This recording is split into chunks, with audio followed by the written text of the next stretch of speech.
우리 사는 우리 성도 여러분, 참 안타까운 일이지만은 우리 민족처럼 윤리성이 부족한, 열악한 이런 민족이 없는 것 같습니다. 윤리란 무엇입니까? 쉽게 말하면 타인에 관한 나의 행동 규범이라고 이야기할 수가 있어요. 우리 사는 우리 성도 여러분, 우리는 너나 할 것 없이 나만 편하다면 다른 사람에게 폐가 되든 어쨌든 상관치 아니하고 우리가 행동하는 것을 많이 보게 됩니다. 우리 사는 우리 성도 여러분, 우리는 정말 나의 이해와 관계가 없다고 하면 내가 속한 지역사회나 내가 속한 공동체 혹은 국가 민족에 어떤 일이 일어나든지 상관치 아니하는 이런 핏줄을 우리가 받아 가지고 있습니다. 오늘 우리가 이 주제가 그것이 아니고 또 시간이 없기 때문에 왜 우리 민족은 그런 핏줄을 타고나는지 그 원인까지는 말씀 못 드립니다만은 우리 현실적으로 이 사실을 우리가 인정을 하지 않으면 안 됩니다. 우리 사는 우리 성도 여러분, 내 개인의 나 개인의 이해와 관계가 없기 때문에 국가가 어떻게 되든 민족이 어떻게 되든 나의 지역 사회가 어떻게 되든 관심을 두지 않는 것은 참으로 근시안적인 잘못된 생각이에요. 내가 속해 있는 단체가 잘 못될 때 내가 잘 될 수가 없습니다. 내가 속해 있는 내 민족, 내 국가가 잘 못될 때 내가 잘 될 수가 없다 말입니다. 우리는 정말 일제시대 우리 국력이 열악할 때 우리 국민 한 사람 한 사람이 그로 말미암아 얼마나 많은 도탄과 참 신을 겪은지 우리는 잘 알고 있습니다. 우리는 8.15 직후 혹은 6.25 사변 직후에 우리나라의 참 이 국민 생산성이 낮을 때 우리 한 사람 한 사람이 얼마나 가난에 시달린지 잘 알고 있단 말이에요. 우리 사는 우리 성도 여러분, 우리는 정말 우리 한 사람 한 사람이 참 이 윤리성, 윤리에 대한 생각을 다시 한번 하지 않으면 안 됩니다. 물론 우리나라 사람들이 참 윤리성은 약하지만은 하나님의 축복과 은혜를 갈망하는 그것이 참 하나님 앞에 윤리성은 강하지만은 은혜를 사모하지 아니하고 축복을 기대하지 아니하는 그런 민족보다는 하나님 보시기에는 훨씬 더 나은 거예요. 그래서 우리 한국교회를 이만큼 축복을 해주시고 우리 한국교회를 갖다가 세계 승리를 위해서 쓰고 계신 것이 사실입니다. 그러나 우리는 주님의 뜻을 잘 알고 우리는 그분의 축복과 은혜를 갈망할 뿐만 아니라 그분의 뜻을 따라서 윤리성을 회복하지 않으면 안 됩니다. 우리 사는 우리 성도 여러분, 언제나 우리 하나님께서는 우리의 외형적인 어떤 행동을 보는 것이 아니라 왜 그 행동을 하고 있느냐, 그 동기에 관심을 가진 하나님을 우리는 참 잘 알고 있습니다. 그래서 오늘 우리는 우리의 전도의 동기가 무엇이 되는지 잠시 말씀을 드리길 원합니다. 오늘 본문 말씀은 바울이 로마에 오게 갇힌 지 약 2년 후에 쓴 옥중 선 중에 한 가지입니다. 여러분이 잘 아시다시피 사도 바울이 로마에 오게 갇힌 다음에 쓴 서신이 4가지가 있어요. 그래서 그것을 에베소서, 골로새서, 빌레몬서, 빌립보서 이 4가지가 있는데 마치 우리가 사복음서에서 마태복음, 마가복음, 누가복음을 공간복음이라고 분류를 하고 요한복음을 따로 이야기하는 것처럼 이 옥중 서신 가운데서도 에베소서나 골로새서, 빌레몬서 이 3가지를 한 묶음으로 묶고 빌립보서를 다른 또 한 묶음으로 묶어서 성경을 해석을 하게 됩니다. 그럼 왜 그런 거니까 이 에베소서와 골로새서와 또 그 다음에 빌레몬서는 이 옥중서라는 그 초기에 동시에 쓰여진 이런 그리고 빌립보서는 이제 그 사도 바울이 오게 갇힌 지 약 2년이 지난 다음에 후기에 쓰신 이런 편지이기 때문에 우리가 그렇게 구분을 하고 있는 거예요. 그런데 이 에베소와 골로새서는 모두 교리적인 것을 다루고 있다고 하면은 빌립보서는 우리 성도의 생활의 실제적인 면을 다루고 있습니다. 오늘 이걸 드린 이 본문 말씀은 사도 바울의 체포로 말미암아서 낙심하고 있는 형제 자매들을 위로하기 위해서 쓰고 있는 내용입니다. 이 사도 바울은 자기가 체포가 되고 있지만 자기가 체포되고 있는 이 사실이 복음의 진보에 도움이 되고 있는 사실을 강변을 하고 있습니다. 그 당시에 많은 성도들은 아니 복음을 전파하는 위대한 사도 바울인데 하나님이 살아계신다면 왜 그가 오게 갇혀야 되는가, 왜 하나님은 옥문을 계시고 그를 풀어내지 못하시는가, 상당히 마음속에 의아한 생각을 품고 또 그들은 낭만까지도 한 것 같습니다. 그들을 향해서 우리 사도 바울은 말씀하시기를 이것이 바로 하나님의 뜻이요 내가 오게 갇힘으로 말미암아 복음이 진보가 되고 있지 않냐 이렇게 말씀하고 있는 거예요. 복음이 진보가 되고 있는 그 사실을 2가지로 사도 바울은 말씀을 하고 있습니다. 첫 번째로 그는 옥에 갇혀 있기 때문에 시위대와 그 다음에 그 궁정에 있는 많은 고급 관리들에게 복음을 전파할 수 있는 기회를 얻었다고 말씀하고 있습니다. 그 당시 시위대라고 하는 것은 지금 현지로 말하면 수도 경비사령부와 같은 곳인데, 그 당시에 이 로마 큰 군대에서 가장 막강한 부대가 바로 그 시위대라고 말할 수가 있고, 그 당시 이 시위대는 약 19,000명의 군인들이 있은 것으로 역사학자들은 말씀을 하고 있습니다. 이 사도 바울이 옥에 갇힘으로 말미암아 그와 접촉하는 시위대 대원들이 복음을 듣고 많은 사람들이 예수 믿고, 그로 말미암아 예수 믿은 사람이 다시 전도함으로 말미암아 그 시대 가운데 많은 사람들이 그 당시에 예수를 믿었습니다. 그뿐만 아니라 도무지 참 사도 바울이 들어갈 수 없는 그 로마 황제의 그 궁성에서도 많은 신하들이, 고위 관리들이 참 이 사도 바울과 접함으로 말미암아 복음이 전파된 사실을 이야기를 하고 있습니다. 그뿐만 아니라 두 번째로 밖에서는 또 사도 바울이 옥에 갇힘으로 말미암아 많은 성도들이 힘을 얻고 오히려 더 열심히 복음을 전파하고 있지 않냐, 이렇게 말하고 있다 말이에요. 그때 어떤 성도님들은 참 사도 바울이 자기의 목숨도 아끼지 아니하시고 옥에 갇히기까지 복음을 전파하는 이것을 보고 나도 목숨 부려 참 주를 위해서 일해야지, 이렇게 열심히 복음을 전하는 사람이 있은가 하면, 또 어떤 사람들은 정말 사도 바울이 옥에 갇혀서 시위대 대원들이 예수 믿고 그 로마 정부의 고위 관리들이 예수 믿음을 보고 거기서 하나님의 능력을 깨닫고 정말 담대하게 복음을 전하는 많은 사람들이 있을 때 말이에요. 그런가 하면 또 어떤 사람들은 좋지 않는 마음으로 참 이렇게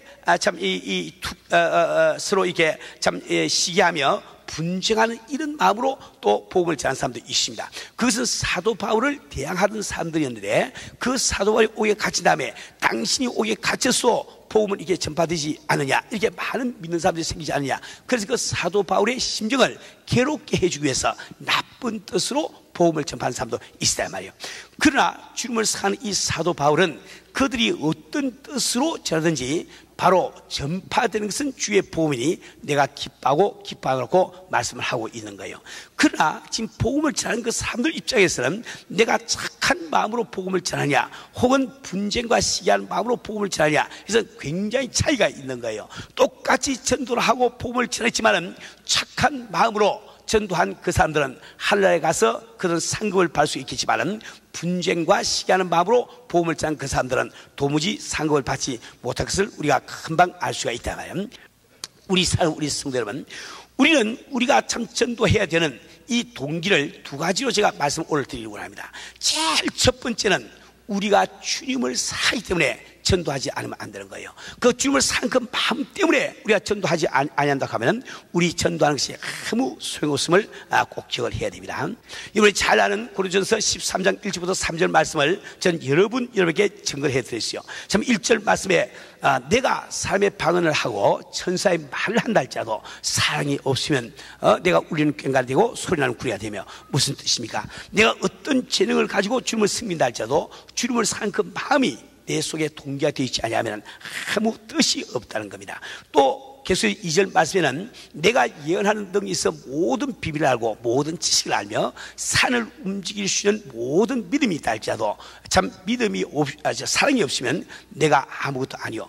다시 말하면 내가 성경 말씀을 아무리 잘 깨닫고 설교를 아무리 잘하고 또 내게서 능력이 나와서 병든 자들이 뻘떡뻘떡 일어나고 귀신들이 쫓겨나고 산이 움직일 수 있는 그런 능력이 내게 나온다 할지라도 내 마음속에 주님을 사는 그 마음이 없으면 그것이 nothing, 아무도 아니라고 성경 분명히 말씀하고 있습니다. 또 내게 있는 모든 것으로 남을 구제하고 내 몸을 불쌍히 내준다 할지라도 사랑이 없으면 내게 아무 유익이 없느니라. 내가 이 생을 살아가면서 어떤 자선행위를 하고 어떤 생을 한다 할지라도 아무리 이웃을 위해서 희생한다 할지라도 내가 주님을 사랑하는 그 사랑 때문에 하늘이 아니라고 하면 아무 소용이 없음을, 즉 하늘날 상급받을 때 내게 아무 유익이 없음을 이 성경 분명히 말씀하고 있단 말이에요. 우리 사는 우리 성도 여러분, 우리는 왜 전도를 해야 될까요? 바로 내 주님을 사랑하기 때문에, 그분을 사랑하기 때문에 전도하지 않으면 안 됩니다. 내가 진정으로 주님을 사랑할 때 우리는 주님의 마음속에 있는 가장 안타까운 마음을 내가 자동적으로 알게 된다고 말씀을 드렸습니다. 이 성경을 통해서 우리 주님이 보여주시는 그분의 가장 안타까운 심정은 바로 악인이 죄 가운데서 멸망하는 것, 즉 지옥에 떨어지는 그것을 하나님께서는 가장 참 이렇게 안타까워 하시냐 말이에요. 우리 주님은 정말 멸망할 수밖에 없는 예루살렘 성민을 향해서 눈물을 흘리신 사실을 꼭 기억을 하기를 바랍니다. 그러나 그분께서는 정말 멸망하는 그 영혼들 때문에 눈물을 흘리시기까지 안타까워하시면서 참 먼저 믿는 자녀된 우리들을 사는 나머지 우리들에게 그 귀중한 참 영혼을 구하는 생명을 주시기 위해서, 상급을 주시기 위해서 그분의 손발이 묶이는 사실을 말씀을 드렸습니다. 우리 사는 우리 성도 여러분, 우리는 앞으로 전도할 때 이 주님을 뜨겁게 내가 살아가기 때문에, 그 주님을 살아가기 때문에 전도하는 여러분 되시는 주님으로 축원합니다. 우리가 마음을 다하고 목숨을 다하고 뜻을 다해서 우리 주님을 사랑한다고 하는 것은 왜 가장 크고 첫째된 계명이라고 우리 주님이 친히 말씀을 해주고 있습니다. 우리는 정말 주님을 사랑할 때 적어도 세 가지를 해야 됩니다. 제일 첫째로 내가 주님을 사랑한다고 하면은 그분과의 교제를 삼하지 않으면 안 된다 말이에요. 내가 주님을 사랑하고 고백을 하면서 예배를 등한시하면 그건 거짓말하는 사람입니다. 당신이 기도를 등한시하면 그건 거짓말하는 사람이에요. 왜 내가 주님을 사랑한다고 하면서 그분 앞에 예배 드리는 것을 등한시하며 그분과 기도하는 것을 소홀히 하겠냐 말이에요. 우리가 정말 주님을 사랑한다고 할 때 두 번째로 반드시 그분의 사역에 열정을 품게 되어 있는 겁니다. 내가 그를 사랑한다고 하면서 그분이 하시고자 하는 일에 관심을 안 가진다고 하면 내 사역은 헛된 것이 되고 맙니다. 거짓말이 되고 만다 말이에요. 근데 우리 주님이 가장 원하시는 것이 뭡니까? 그것은 바로 잃어버린 영혼들을 구하는 거다 말이에요. 그래서 내가 내 주님을 사랑할 때 나도 그 영혼 구원 사업에 전념을 하지 않을 수가 없다 말이에요. 세 번째로 내가 주님을 사랑한다고 할 때 반드시 사는 그분의 말씀에 순종하고자 하는 그 마음이 생기는 거예요. 주님을 사랑한다고 하면서 주님의 말씀대로 살지 못한다고 하면 우리는 거짓말하는 자가 되고 마는 겁니다. 우리 사는 우리 성도 여러분, 우리는 정말 주님을 사랑하기 때문에 그분이 그토록 원하시는 이 영혼 구원 사업을 힘쓰지 않으면 안 됩니다. 우리는 아마 한 7, 8년 전에 마마쾅이라고 하는 우리 중국분 목사님, 여자 목사님 모셔서 우리에게서 집회한 것을 우리가 기억을 다 하고 있을 거예요. 그때 우리 마마쾅 목사님은 이런 간증을 하였습니다. 참 중국에서 문화혁명이 일어나서 교회들이 문을 닫기 시작할 때 그는 정말 주님을 사랑하는 마음으로 천안문 광장에서 복음을 전파하다가 붙들렸습니다. 붙들려 들어가서 공항국에 붙들려 가서 취조를 받는데 그 취관이 나와가지고 너 죄를 갖다 자백하라 하고 막 취조를 한다 말이요. 그때 그는 이야기하기를 내 죄는 이 성경 말씀에 다 기록이 되어 있습니다. 아니 그게 무슨 뜻이냐? 내 죄는 아주 특수한 죄가 돼서 이 성경 말씀에 다 기록되어 있으니까 이것을 모르면 내 죄를 이해를 못합니다. 그 죄를 이야기를 해보라. 그래서 그는 창세기부터 아주 말라기까지 쫙 그냥 꿰뚫으면서 하나님의 뜻을 이야기를 하고 그 뜻의 뜻대로 살지 못한 것이 바로 나의 죄입니다 하고 고백을 했습니다. 그런 다음에 또 마태복음부터 계시록까지 전부 다 또 이야기를 하고 이 뜻대로 살지 못한 것이 나의 죄입니다. 그게 조수를 꾸미는 사람이 야슨 조수를 꾸며야 되겠어요. 그걸 다 받아쳐야 될 것 아닙니까? 그게 받아쳤고 보니까 그것이 바로 복음이라 말이에요. 그래서 그것을 참 조사하던 그 조사관이 거기서 회개하고 예수 믿게 된 역사가 일어난 거예요.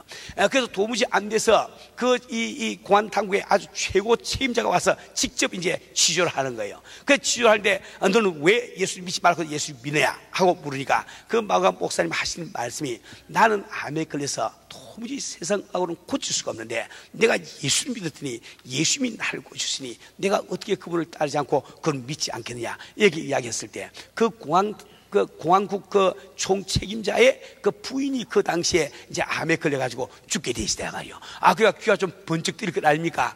아니 진짜 예수님은 병 고쳐줍니까? 내가 지금 증거 아니냐고 말이야. 당신 이제 병원에 가서 내 한번 저 환자 기록 카드를 한번 보라고 말이야. 그래서 그분이 직접 병원에 가서 환자 기록 카드를 보니까 분명히 그는 말기 암 환자였는데 의사의 치료를 받지 않고 남을 받았단 말이야. 그는 깜짝 놀라가지고 집에 가서 부인에게 그 이야기를 했습니다. 그 부인이 어떻든지 그분을 좀 모시고 와서 기도 좀 해달라고 말이야. 그 공항국 그 책임자가 자기 직분을 요해가지고 이 마마캉 목사를 갖다 살짝 부르다가 자기 집에 들어가서 그만 기도를 했는데 병이 덜컥 나버렸단 말이요. 그러니까 부인도 회개하고 그 공항국 총책임자도 회개했다는 그런 말을 그때 들은 적이 있습니다. 여하튼 그런 분들은 또 거기서 풀려나가면 또 복음을 찾아 또 잡혀가고 또 잡혀가고, 그래서 총 20년을 참 징역살이를 하다가 그는 드디어 추방이 돼가지고 미국 땅에 와서 저희 교회에서 이렇게 집회를 한 적이 있습니다. 왜 한 여자가 참 자기의 생명을 아끼지 아니하고 그토록 복음을 전할 수가 있습니까? 그래서 오직 주님 그분을 사는 그 마음 때문에 우리가 그렇게 할 수 있단 말이에요. 우리 성도 여러분, 우리는 참 이게 복음을 전할 때, 전도자가 되기를 원할 때 우리는 주님을 사는 그 마음이 우리 마음속에 첫 번째 동기가 되지 않으면 안 됩니다. 이제 두 번째는 무엇이 우리의 동기가 되어야 될까요? 그것은 바로 내가 전도하고자 하는 그 전도 대상자, 그분을 사는 그 사랑이 동기가 되지 않으면 안 됩니다. 우리 성도들은 왜 우리는 정말 참 이게 전도 대상자를 사랑하지 않으면 안 될까요? 우리가 전도 대상자를 사랑하는 그 마음이 없이는 복음이 전파가 되지 않습니다. 여러분들께서 정말 주님을 사랑하신다고 하면은 그분께서 가장 귀하게 여기시는 그 영혼을 당신도 귀하게 여기고 사랑을 하게 된다 말이에요. 우리 성도 여러분, 우리는 성경을 보면서 우리 주님께서 우리 한 사람 한 사람을 악이나 선이나 얼마나 사랑하시는지 그분의 심정을 우리가 깨닫지 않으면 안 됩니다. 우리 성도들은 왜 우리 주님께서는 우리에게 말씀하시기를 새 계명을 너희에게 주노니 서로 사랑하라, 내가 너희를 사랑같이 너희도 서로 사랑하고 말씀하십니까? 그뿐만 아니라 마태복음 5장 43절 44절 마저 보면 또 내 이웃을 사랑하고 내 원수를 미워하라 하였다는 것을 너희가 들었거니와 나는 너희에게 이르노니 너희 원수를 사랑하며 너희를 핍박하는 자를 위하여 기도하라. 우리 주님께서는 우리에게 원수가 되고 우리 핍박하는 그 한 영혼도 사랑하기 때문에 그분이 용서받기를 원하신단 말이에요. 이 한 생명을 사랑하시는 우리 주님의 심정을 깨닫지 않으면 안 됩니다. 왜 우리 주님께서는 마태복음 18장 21절 22절에서 어떤 사람이 내게 7번씩 7번을 잘못을 용서해 주라고 말씀을 하고 있습니까? 우리에게 7번을 잘못을 치는 그 사람도 우리 주님이 사랑하시기 때문에 그가 용서받기를 원하고 계시다 말이에요. 우리 성도 여러분, 왜 우리 예수님께서는 참 누구든지 나를 믿는 이 소자 중 하나를 실족해 하면 차라리 연자 맷돌을 그 목에 달리우고 참 깊은 바다에 빠뜨리는 것이 나라고 말씀하냐 말이에요. 바로 그 소자 하나를 주님께서 귀하게 여기시기 때문에 그를 실족시키는 자는 연자 맷돌을 목에다 달고 깊은 바다에 던지는 것이 더 낫다고 말씀하고 있습니다.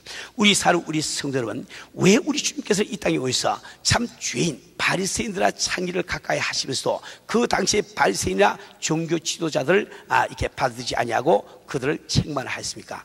그들은 바로 주님께서 그토록 사시는 영혼을 구원받지 못하도록 가로막고 있는 사람이기 때문에, 즉 자기도 천국에 들어가지 아니하고 남도 들어가지 못하게 가로막고 있기 때문에 그들을 갖다가 질책을 하신단 말이에요. 그토록 우리 하나님께서는 한 영혼을 사랑을 하고 계시는 거예요. 그래서 우리도 정말 전도할 때 그 전도 대상자를 사랑하기 때문에 전도하는 이 마음을 품지 않으면 안 된다 말이에요. 왜냐하면 우리가 그 전도 대상자를 정말 사랑할 때 우리 전도에 유익한 몇 가지 현상이 일어나게 됩니다.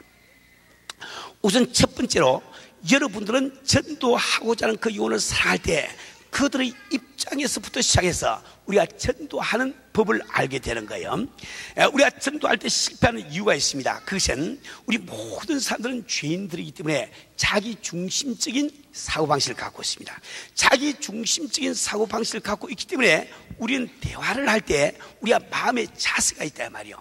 마치 자동차에 전진기아를 넣으면 전진하는 것이고 후진기아를 넣으면 후진을 넣는 것처럼 우리 마음속에 기아가 들어가 있는데 그 기아가 무엇인가 하니까 우리 보통 사람들은 I win, you lose. 무슨 말하는지 나는 이겨야 되고 너는 져야 된다. 이게 꽉 들어있는 거예요. 우리 마음속에 있는 거예요. 그래서 우리 모든 대화를 할 때 항상 나는 그 대화에서 이겨야 되고 너는 져야 되니까 우리 항상 논쟁을 벌이기를 좋아한다 말이지. 그래서 우리가 대화를 통해서 가까워지기보다는 말을 하다 보니까 사이가 나빠진 경우가 많은 이유가 바로 거기 있는 거예요.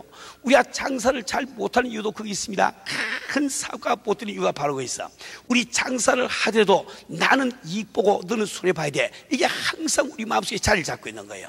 그래서 제가 매번 말씀드렸다시피 큰 사고가 되려고 하면 당신이 큰 사업을 못하는 거예요. 반드시 주변에 있는 사람들이 당신을 성공을 시켜주셔야 되는데, 내가 어떤 거래를 하면서 나는 이걸 보고 당신을 손해봐야 됩니다. 이런 사회 칼라지를 가지고 우리가 그리야 하게 되면 내가 그 당장에 조금은 이익은 받지 몰라도 그 삶이 나를 떠나버린다 말이에요. 그러니까 주변에서 나를 성공시킬 사람이 없으니까 큰 사고가 될 수가 없는 거예요.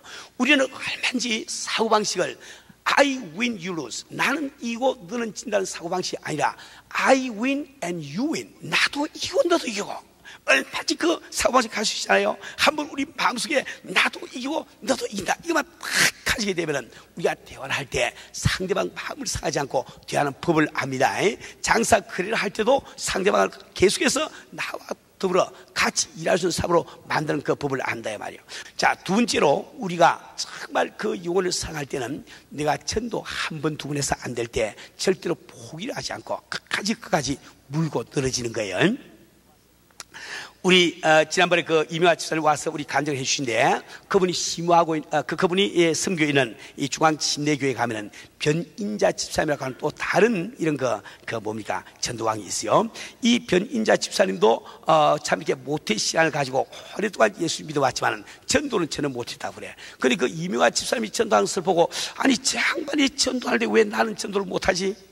저 양반이 예수 믿으면 나도 예수 믿고 저분이 성령 받으면 나도 성령 받았고 저분 속에 예수 있으면 내 속에도 예수가 계시고 저분이 성령의 권능을 얻으면 나도 성령의 권능을 받을 것이고 그럼 저분이 전도할 때 왜 나는 못하겠냐. 그래서 전도를 시작해서 그분도 전도왕이 되신 분이 계십니다. 왜 우리가 한 영혼을 위해서 그렇게 관세를 받아가면서 끝까지 포기하지 아니하고 전도할 수 있습니까? 그것은 바로 그 영혼을 사는 그 사랑 때문에 할 수 있는 거란 말이에요. 우리 성도 여러분, 우리는 정말 전도하려고 할 때 반드시 전도 대상에서 사는 그 마음을 품지 않으면 안 되는 거예요. 이제 세 번째로 우리가 정말 전도 대상에서 사랑할 때 내가 어떤 값을 치르도 아깝지가 않은 거예요. 원래 사랑이라고 하는 것은 계산을 초월합니다. 사랑은 이치를 초월하는 거예요. 그래서 내가 정말 그를 사랑할 때 그 한 영혼을 구원하기 위해서 내가 물질 드는 것이 아깝지 아니하고 생명 드는 것이 아깝지 않다 말이에요. 일본에 이런 예가 있습니다. 일본에 오셨던 아마 미국 선교사님 한 분이 참 배를 타고 가다가 그 배가 파손이 된 거예요. 됐는데 그 선교사님은 다행히 이렇게 그 뭐라 그러지? 이렇게 구명대라고 그러나요? 예, 구명대를 갖다 하나 얻어가지고 이제 그걸 했는데 그 구명대를 얻지 못한 할머니가 옆에서 물에 빠지려고 하니까 그때 그 선교사님이 하신 말씀이 있습니다. 그 구명대를 하나님께 건너주시면서 우리 예수님이 돌아가심으로 내게 생명을 주신 것처럼 나도 당신에게 이 구명대를 드리기를 원합니다. 나는 죽는다 할지라도 당신이 이 구명대로 말미암아 살게 되면 꼭 예수를 믿으세요. 그리고 그 선교사님은 그곳에서 익사를 해서 돌아가시고 그 할머니는 살아나온 거예요. 그 살아나온 할머니가 어떻게 예수를 안 믿을 수가 있겠냐 말이에요. 우리 사는 우리 성도 여러분, 우리가 정말 전도 대상자를 사랑할 때 우리는 어떤 희생을 치루서라도 참 이렇게 그걸 할 수 있는 겁니다.